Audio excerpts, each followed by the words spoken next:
Enfin, nous sommes le 24 août et ce jour, c'est le traditionnel jour de la fête en Ukraine, fête de l'indépendance. Mais cette fête ne sera pas vraiment fêtée aujourd'hui. Non, à la place du concert et des cotillons, Kiev a aligné sur son avenue principale des carcasses de chars russes comme une provocation. Le président ukrainien l'a dit, il craint que le Kremlin ne renforce ses bombardements aujourd'hui.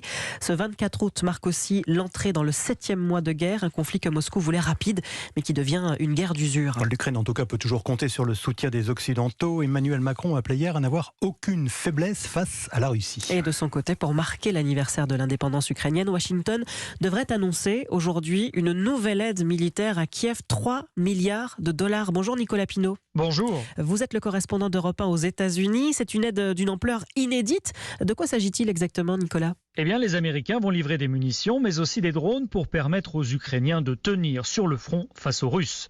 Parmi le matériel qui sera envoyé, on peut citer les petits Pumas, ces drones qu'on peut lancer à la main, mais aussi des drones de surveillance Scan Eagle qui peuvent voler en autonomie plus de 24 heures. Ou encore 40 véhicules blindés résistants aux mines. Ils ont prouvé leur efficacité en Irak et en Afghanistan face aux engins explosifs improvisés. Le but ? Aider l'Ukraine à se défendre à moyen et à long terme, car le conflit devrait durer au-delà de 2023. Les Américains en sont convaincus et adaptent leur stratégie. D'ailleurs, la plupart des armes qui seront livrées ne le seront pas avant au moins 1 an, le temps pour les entreprises américaines de les produire.